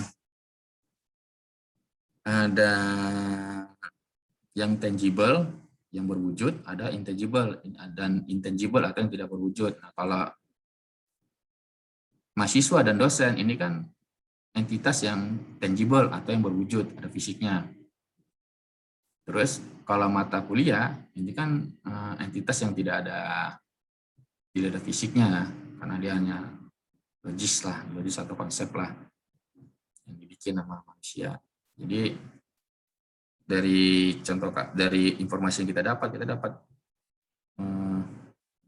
mengidentifikasi berarti ada 3 entitas nih yang ada di informasi yang kita dapat. Itu ada 3 entitas, yaitu mahasiswa, mata kuliah, dan dosen. Nah, begitu kita dapat entitas-entitasnya, kita gambarlah notasinya. Notasi misalnya entitas itu kan notasinya adalah persegi panjang. Kita gambarnya ada 3 entitas, berarti ada 3 persegi panjang yang di dalamnya ada nama entitasnya. Kalau di sini kan ada 3 entitas, namanya adalah mahasiswa, mata kuliah, dan dosen. Udah tahap pertama kita dapat nih mengidentifikasi entitasnya. Tahapan kedua itu adalah mengidentifikasi relation atau hubungan antar entitasnya. Nah, kalau kita lihat dari informasi, ada hubungan di antara mahasiswa dengan mata kuliah. Jadi hubungan antara entitas mahasiswa dengan entitas mata kuliah. Di situ adalah mahasiswa mendaftar atau mengambil mata kuliah. Yang kedua, ada hubungan entitas dosen dan entitas mata kuliah. Yaitu dosen mengajar, mata kuliah itu adalah hubungannya adalah mengajar. Nah, sebelumnya kan saya sebutkan tuh bahwa hubungan itu biasanya kata kerja. Nah, kalau mendaftar, mengambil, mengajar, itu kan kata kerja tuh. Berarti hubungan antara entitas itu, antara entitas mahasiswa dan mata kuliah itu adalah mendaftar atau mengambil. Hubungan entitas antara entitas dosen dengan mata kuliah berarti mengajar. Setelah kita dapat nih hubungan antara entitasnya, kita gambarlah diagramnya seperti yang di bawah ini. Kita gambar bahwa mahasiswa relationship-nya adalah mendaftar kepada entitas mata kuliah. Terus dosen relationship-nya atau hubungannya mengajar mata kuliah. Ini adalah diagram IRD yang menggunakan chain notation untuk contoh kasus. Pada tahapan kedua, relationship identification. Lanjut nih, tahapan ketiga. Tahapan ketiga adalah cardinality identification atau identifikasi tingkat hubungan. Kalau kita lihat dari informasi yang kita dapat, bahwa setiap mahasiswa dapat mendaftar atau mengambil banyak atau beberapa mata kuliah. Terus, ada lagi nih informasinya, bahwa satu dosen hanya dapat mengajarkan satu mata kuliah. Jadi, kita dapatkan hubungan begitu kita identifikasi tingkat hubungannya, berarti setiap mahasiswa dapat mengambil banyak mata kuliah. Berarti kita gambarkanlah one to many. Jadi setiap mahasiswa dapat mendaftarkan banyak mata kuliah. Ini adalah notasinya. Yang kedua adalah satu dosen hanya dapat mengajarkan satu mata kuliah. Berarti setiap dosen itu hanya mengajar cuma satu mata kuliah. Jadi tingkat hubungannya adalah 1:1 antara dosen dengan mata kuliah. Sementara mahasiswa tingkat hubungannya itu adalah many to many, karena setiap mahasiswa itu bisa mendaftarkan banyak mata kuliah. Atau setiap mata kuliah ini bisa dipunyai oleh banyak mahasiswa. Jadi satu mata kuliah itu bisa ada beberapa mahasiswa yang daftar gitu. Hubungannya adalah many to many, dan dosen mengajar itu jadi antara entitas mahasiswa dengan mata kuliah, cardinality-nya atau tingkat hubungannya adalah many to many. Sementara dosen dan mata kuliah itu tingkat hubungannya adalah 1:1. Yang terakhir, tahapan terakhir itu adalah identify attributes, atau karena di informasi itu tidak ada atribut-atributnya, berarti kita perlu mempelajari file atau formulir atau laporan data yang saat ini dikelola oleh organisasi tersebut untuk mengidentifikasi atribut. Jadi kita collect nih file-file, formulir atau laporan, kita kumpulkan lah itu. Dari situ baru kita identifikasi nih apa sih atribut-atribut untuk entitas-entitas ini. Kalau kita masih belum dapat juga, kita bisa cari Mencarinya dengan melakukan wawancara dengan berbagai pemangku kepentingan di organisasi tersebut. Nah, misalnya dapat nih atributnya, contohnya entitas mahasiswa mempunyai atribut nama mahasiswa dan NIM. Terus mata kuliah itu mempunyai atribut nama mata kuliah dan kode mata kuliah. Biar supaya unik, berarti dibikin pengkodean terhadap mata kuliahnya. Mungkin dalam mata kuliahnya ada yang sama, jadi dibikin pengkodean. Misalnya dosen itu mempunyai atribut itu misalnya nama dosen dan kode dosen. Jadi kan saya jelaskan bahwa setiap entitas yang kuat itu mempunyai primary key masing-masing. Ini kan ada 3 entitas yang kuat nih. Jadi dia punya primary key, NIM, kode dosen, dan kode mata kuliah. Ada yang mau ditanyakan teman-teman?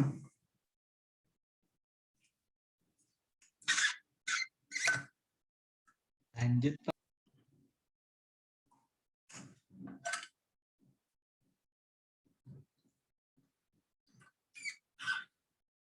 Lanjut ya.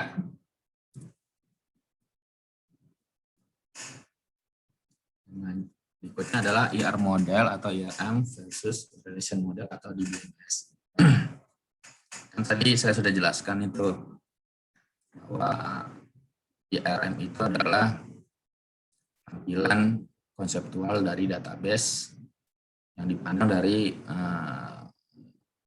dipandang dari perspektif end user. Jadi dia masih berbentuk konseptual atau masih berbentuk abstrak. Jadi tentunya kan nanti kalau udah jadi di IRM ini kelanjutannya apa? Ya berarti kita implementasikan ke dalam database. Dengan adanya IRM ini atau IRD ini, si developer itu akan lebih gampang dia mengimplementasikan ke dalam database.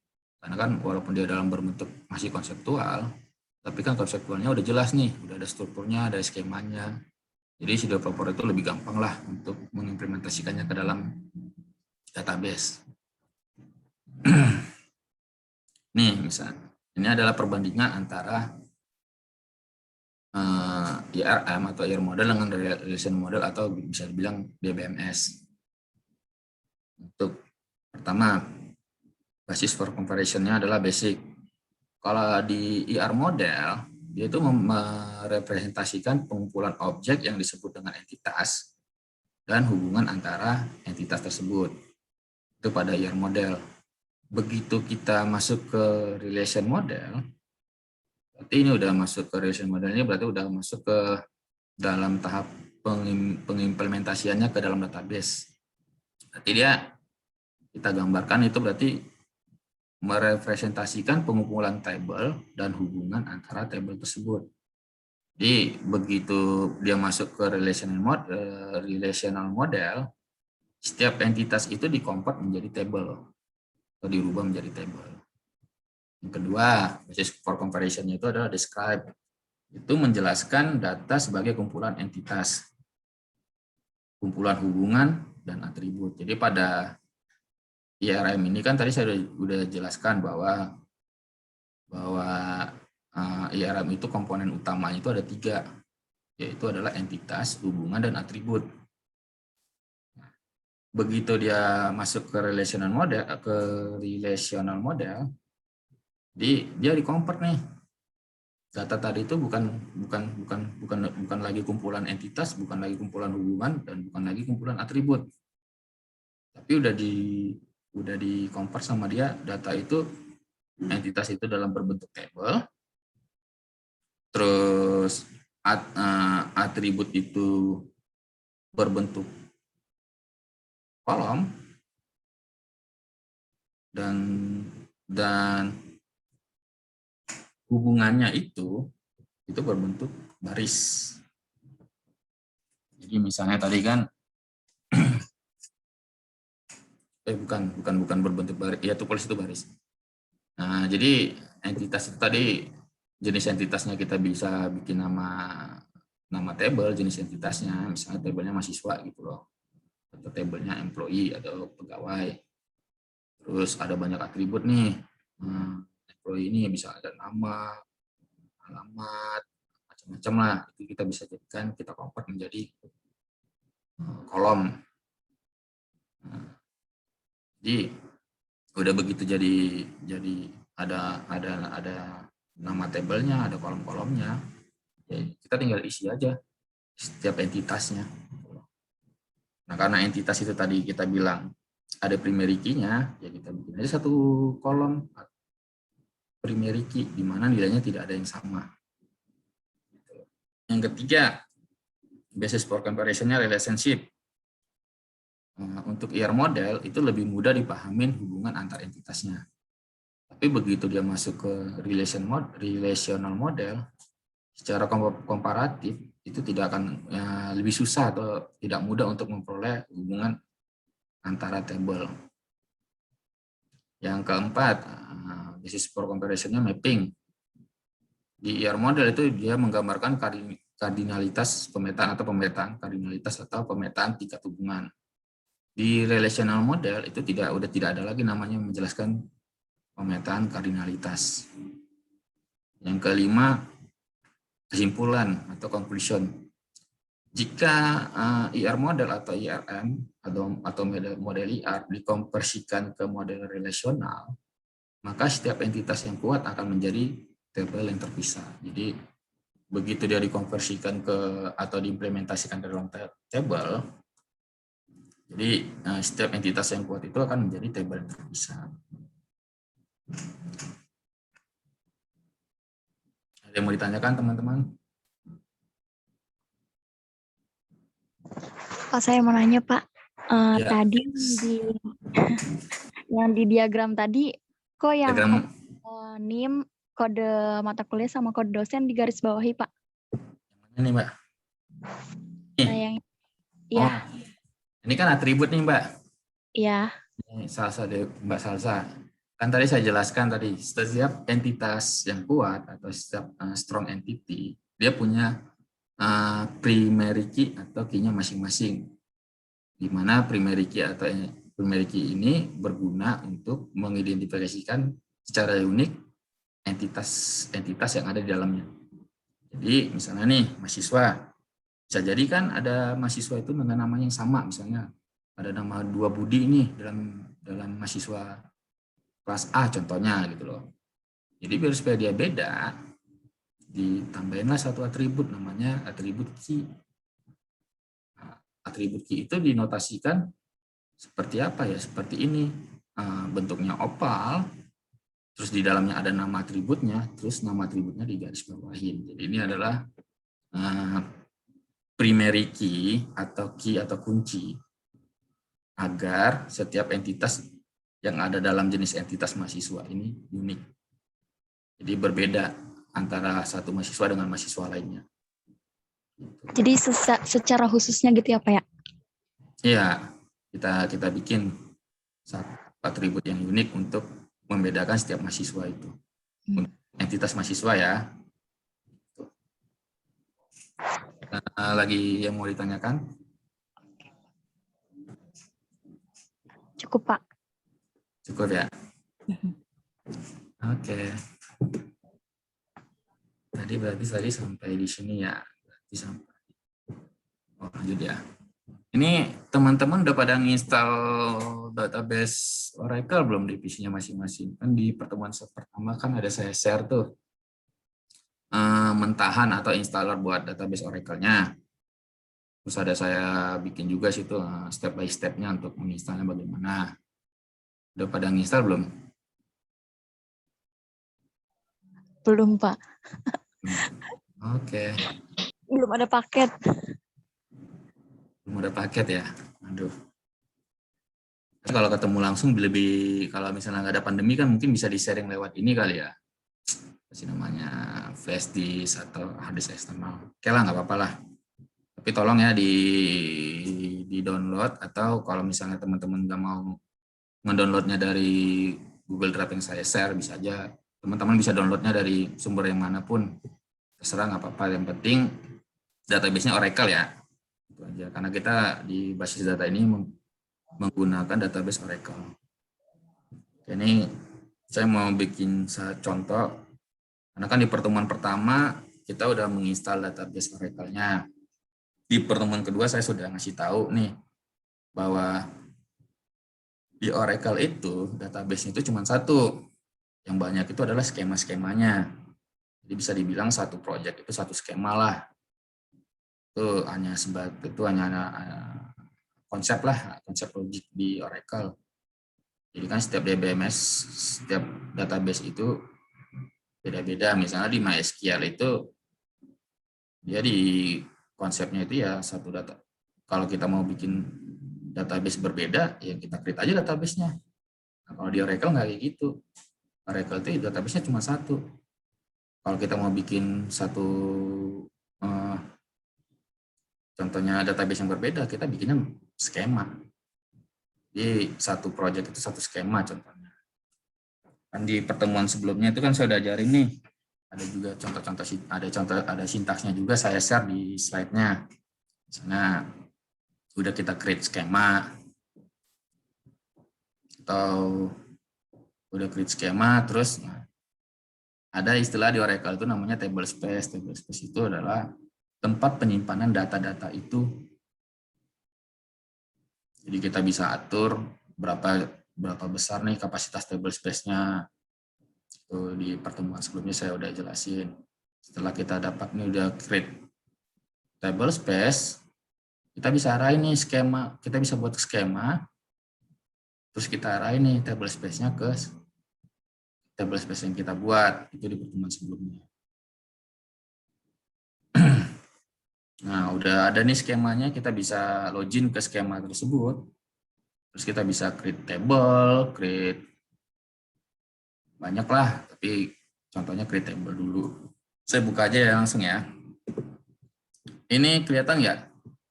Nah, SQL developer-nya. Nggak ya? Pak. Nggak kelihatan ya? Enggak. Saya share lagi berarti.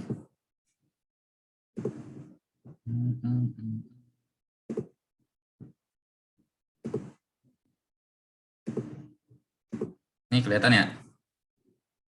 Kelihatan, Pak.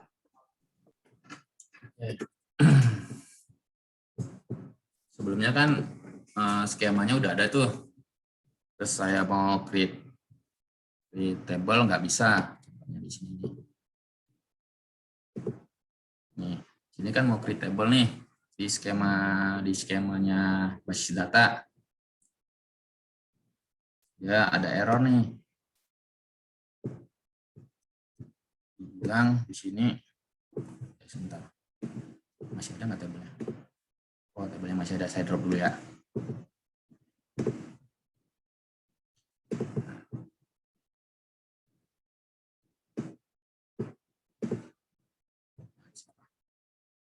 Mas ya.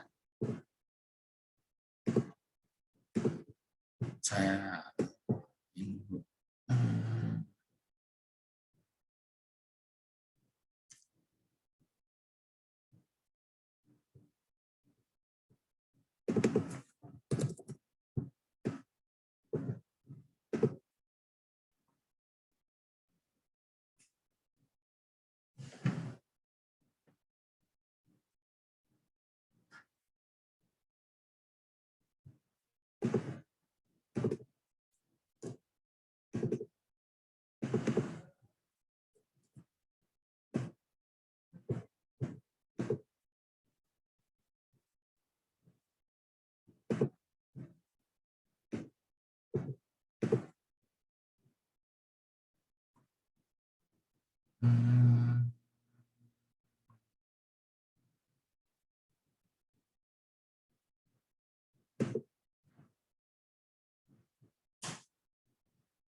Bentar ya.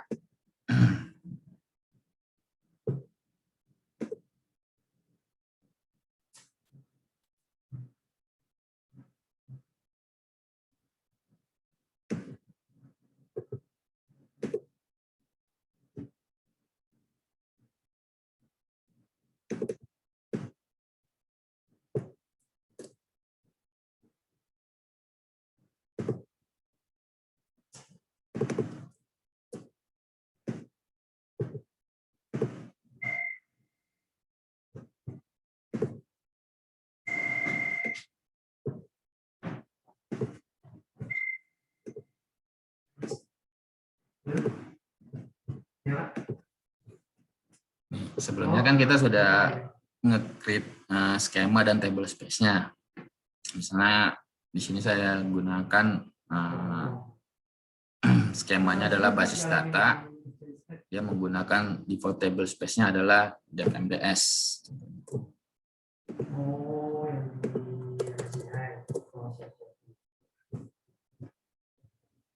Misalnya, setelah itu saya create nih table di table matkul dengan field-fieldnya atau kolom-kolomnya ada kode mata kuliah, ada nama mata kuliah, ada SKS, tipe datanya integer, nol, ada varchar, ada integer juga untuk SKS. Misalnya saya create nih. Ini kan udah ke create nih. Kalau kita select table-nya itu kan datanya masih kosong nih. Ini kan kita mau lihat datanya karena dia ada tiga saya create table ada tiga kolom ya. Ada kode mata kuliah, ada kode MK, ada nama matkul, ada SKS. Kita bisa lihat di sini sama kan? Ini kolom-kolomnya. Karena datanya masih kosong, saya contoh ini, saya insert nih satu table, satu row, satu baris lah. Nah, pada saya insert, di sini kan dia ada error nih. No privilege on table space depMDS. Tapi untuk user ini, walaupun dia default table di Oracle, walaupun default table space-nya adalah MDS, tapi walaupun default table space-nya MDS, tapi kita belum set nih berapa banyak atau berapa besar kuota yang dapat kita gunakan untuk table space MDS. Jadi dia belum ada privilege atau hak untuk menggunakan seberapa besar kapasitas yang akan kita gunakan dalam table space depMDS ini. Jadi bagaimana caranya biar supaya kita bisa dapat menggunakan kapasitasnya yang ada di table space depMDS, itu ada sintaks. Kalau di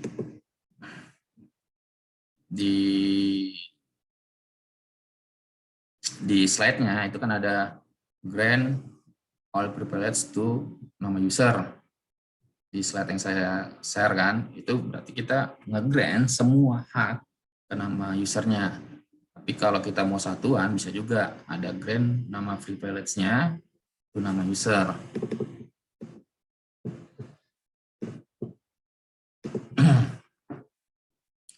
Di sini kan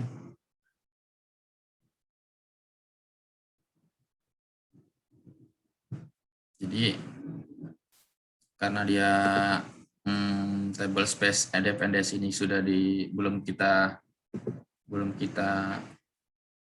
set nih kuotanya berapa yang bisa kita gunakan di table space ini. Jadi ini adalah sintaksnya. Itu adalah alter user, misalnya usernya yang saya gunakan di sini adalah basis data. Terus kita set nih kuotanya unlimited atau bisa jadi terserah. Kalau di sini saya bikin unlimited bisa jadi 100 atau kita bisa set 100 M kapasitasnya atau 100 mega atau 1 G atau 1 giga atau 10 mega, bebas. Teman-teman bisa mau menentukan berapa kuotanya, bebas. Selama kuotanya itu tidak melebihi totalnya table jumlah kapasitas table space yang ada gitu loh. Ini saya mau ngeset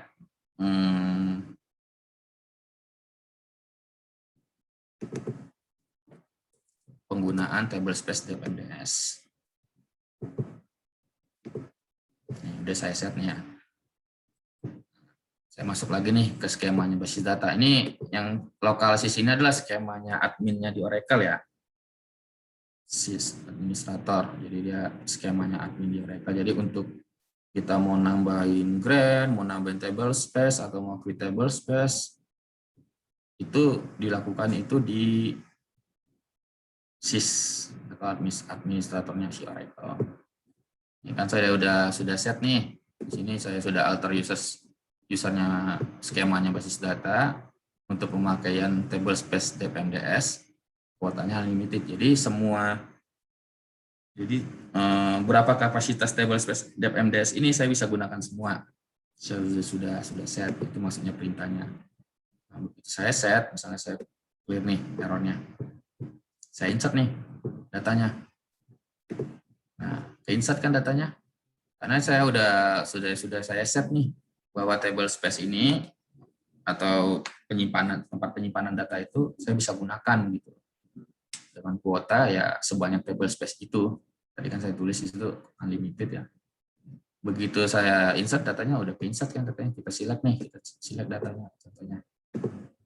Tuh, datanya udah ada kan satu baris. Ada kode misalnya kode mata kuliah 10, ada basis data, ada SKS-nya 3. Saya mau contohin lagi nih, misalnya di sini kan kode mata kuliahnya integer. Integer itu berarti angka lah kita bilang. Terus nama mata kuliahnya varchar 100.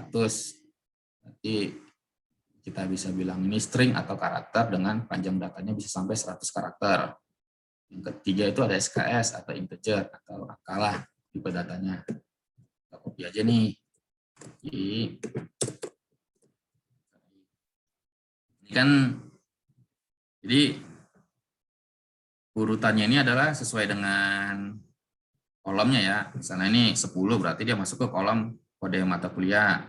Basis data berarti dia masuk ke kolom nama mata kuliah.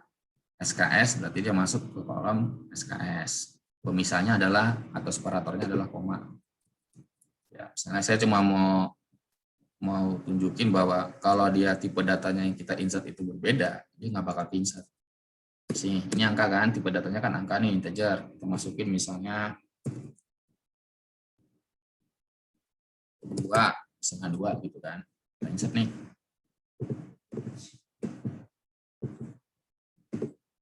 Tuh, dia ada error. Dia bilang invalid number. Invalid number itu berarti tipe datanya salah. Misalnya contohnya, ini kita tipe datanya tulis 2. Ini tipe datanya tadi kan integer, berarti misalnya tulisnya 3 gitu loh. Ini basis data 1 biar beda aja. Lagi kita clear dulu nih. Masih error kan, invalid number. Karena apa? Karena tipe datanya adalah integer. Kita ganti nih, misalnya jadi angka 3. Kita clear nih. Insert. Nah, ke insert kan? Karena dia kita select nih, ada nggak datanya ke insert? Ada 2 nih kan? Ada 2, ada basis data 1, ada 3. Kenapa dia bisa ke insert? Karena tipe datanya itu di setiap table itu sama gitu loh. Ya, integer atau number atau angka, kita masukin angka. Nama mata kuliah, varchar, karakter atau string, kita masukin varchar dengan panjang karakternya 100 gitu loh. Kalau kita masukin di sini ada 101 panjang datanya, dia bakal nggak insert juga. Karena di sini ditetapin 100 nih. Terus yang ketiga SKS integer not null. Nah, itu datanya angka. Kita masukin angka 3 dia masuk kan. Jadi saya mau nunjukin ke teman-teman bahwa setiap table di Oracle itu setiap kolom di table Oracle itu punya tipe datanya masing-masing. Kalau kita mau insert data ke table tersebut, kita harus mengikuti tipe data yang ada di table itu. Kalau kita beda tipe datanya mau kita insert ke table itu, otomatis itu table nggak akan menerima atau datanya tidak akan ke insert. Saya mau nunjukin itu aja sih. Ada yang mau ditanyakan teman-teman? Mulai praktek pakai Oracle emang kapan, Pak? Dari pertemuan kedua saya kasih contoh buat praktek di Oracle-nya. Maksudnya nggak dipraktekin kayak bareng-bareng gitu. Mau sih, cuman kan kita ini online nih, Mbak. Jadi saya bingung nih gimana mau dipraktekin bareng-barengnya. Kecuali kalau kita ketemu langsung dalam kelas, saya bisa kita praktekin bareng-bareng gitu. Jadi di situ kan di slide itu kan ada saya kasih tuh dari mulai nginstalnya, dari mulai create table-nya, create skemanya, create table space. Jadi begitu teman-teman sudah pada install, ya boleh dicoba sintaks-sintaksnya gitu. Jadi bisa dipraktekin di tempatnya masing-masing. Nah, di slide 1 udah ada tuh kok saya share cara instalasinya. Di slide 2 itu ada saya share mungkin create table, pas saya ada create table space, create schema, ya segitulah. Di slide 3 ini saya share apa nih? Oke, Pak. Jadi ikutin aja gitu loh. Oke. Di sini ada di slide 3 ini, saya copy dulu.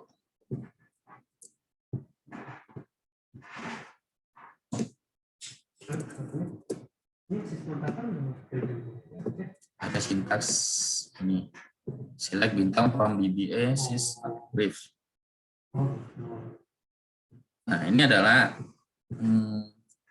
query di mana kita bisa mengetahui privilege apa aja yang ada pada user. Misalnya kita tambah ini kondisinya bisa sama dengan basis data. Saya pakai gunain user basis data atau skema basis data. Kosong.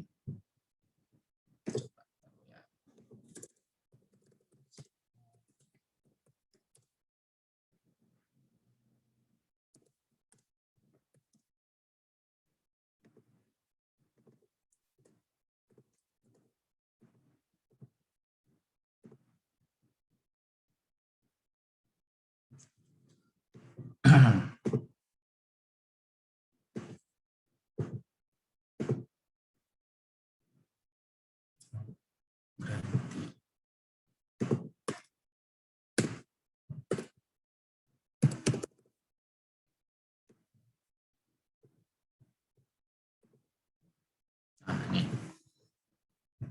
Saya menggunakan usernya basis data. Basis data itu atau skemanya basis data itu baru punya 2 privilege saja, ada create table, ada create session. Misalnya kalau kita mau bikin view atau create view contohnya lah, ya belum ada nih privilege-nya create view. Begitu kita jalanin nanti kita mau bikin create view di skema basis data di sini, dia bakal error, dia bakal ada keterangan di bawahnya itu tidak ada privilege untuk create view untuk user basis data. Gitu. Jadi saya share di pertemuan 3 ini, kita bisa melihat nih di sintaks yang pertama, kita bisa melihat nih privilege pada setiap user atau setiap skema yang ada gitu di database Oracle-nya. Yang kedua itu ada grant all privilege to nama user. Ini kita bisa nge-grant atau memberikan semua privilege kepada nama user, untuk singkatnya begitu. Atau kalau mau coba satu-satu juga bisa. Kita bisa nge-grant apa nama privilege-nya, terus ke nama usernya. User yang mana mau kita tambahin privilege-nya. Di situ ada gambar, ada create table, ada create any table, macam-macam lah, ada alternate any table. Jadi kalau kita menggunakan ini, yang di sebelah kiri itu create table, contoh-contoh privilege untuk table. Sebenarnya di Oracle-nya udah banyak banget privilege, tapi saya kasih contoh sedikit aja nih. Misalnya kalau kita mau nambahin privilege create table, jadi user tersebut bisa meng-create table, kita tinggal ketik aja situ grant, nama privilege-nya berarti create table to nama usernya apa. Misalnya kalau di sini kan saya menggunakan usernya basis data, jadi ya tinggal tulis aja basis data. Itu sintaksnya gitu. Kalau kita teman-teman males pengen langsung semua privilege saja saya grant ke user saya atau ke skema yang saya bikin, ya udah itu ada perintahnya di nomor 2 itu grant all privilege to nama usernya atau nama skemanya. Gitu teman-teman. Ada yang mau ditanyakan? Jadi teman-teman mulai aja dulu dari misalnya kalau yang belum install aja dulu database-nya Oracle-nya. Terus coba sintaks-sintaks atau di slide 2 karena ada saya juga tuh sama di slide yang sekarang. Nanti kalau ada kesulitan bisa tanya ke saya gitu. Untuk kedepannya sih ada banyak nih yang rencana saya mau ajarin. Misalnya masih kelihatan kan ini ya screen basis datanya yang SQL developer nih, kelihatan ya? Masih Pak kelihatan. Nah, di sini kan ada prosedur nih, saya klik drop down-nya nih. Kelihatan kan? Di sini kosong sih prosedurnya. Contohnya di sistem dah.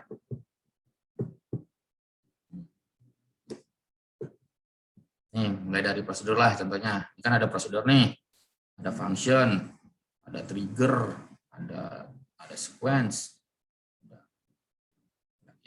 ada sinonim, ada view, ada table, ada macam-macam lah di sini kan. Jadi mungkin saya coba ajarin satu persatu lah. Apa itu view, apa itu trigger, contohnya bagaimana cara membuatnya, apa itu sequence, apa itu function. Karena kan di tugas kelompok pada slide kedua itu kan ada saya tuliskan di situ. Kalau nggak salah di sini di kelas ini kan mahasiswanya kalau nggak salah ada 8 apa 9 ya. Nah, di situ ada tugas kelompok yang merupakan final project lah gitu. Jadi teman-teman bisa dirembukan sendirilah siapa aja kelompok-kelompoknya gitu loh. Terus ya, bisa bagi-bagilah tugasnya masing-masing. Di slide kedua itu ada tugas kelompok loh. Nanti tugas kelompok ini kita teman-teman presentasiin di pertemuan terakhir lah, di pertemuan ke-14 sama ke-13 masalah. Jadi di situ ada saya bikin tuh kriterianya. Jadi di dalam desain database itu harus ada prosedur, harus ada trigger, harus ada view, ada function gitu. Jangan lupa ya, tugas perorangan juga ada tuh di slide 2. Minggu depan dikumpul ya. Oke, Pak. Bentar, saya absen dulu ya, sebelum kita sudahin. Ini agak lumayan nih, ada berapa nih? 1, 2, 3, 4. Yang masalah ya. Barusan ada 6 Pak itu. Ada 6 ya? Oh di sini saya cuma ada 4. Oh ya, tadi ada 7. Cuman di Rian nggak tahu tuh. Tadi dia batuk-batuk mungkin izin dia. Saya absen yang ada aja ya. Taruh yang ada dulu.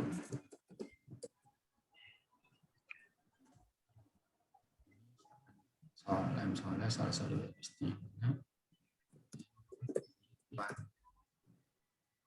ambil Ridwan Wahyu ini ya. Halo Mas Ridwan.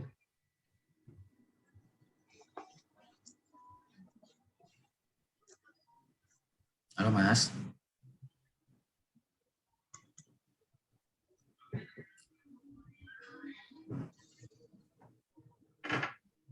Ya, tadi siapa aja tadi? Barusan Adinda itu dia. Barusan banget ada 6 tuh saya lihat lagi lah tinggal 5.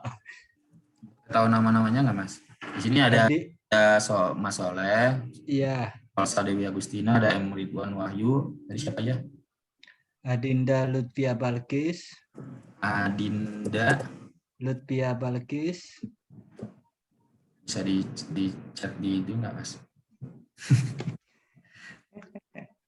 Bentar, Pak. Adinda. Chat aja ke saya.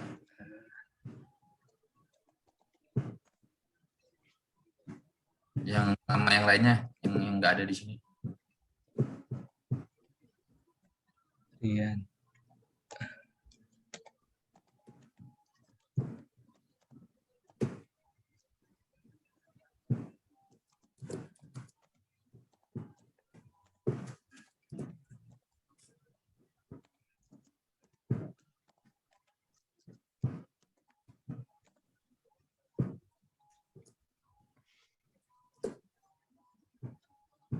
Udah ya. Ini ya, yang 3 ini ya. Iya, Pak. Ini ada pertanyaan lagi nggak, teman-teman? Tidak, Pak. Nggak ada lagi ya? Ya udahlah, kalau nggak ada lagi ya kita selesai lah. Kita selesaikan perkuliahan kita pada hari ini sampai di sini aja ya. Lanjut minggu depan. Makasih teman-teman semuanya. Sama-sama, Terima Pak. kasih juga, Pak.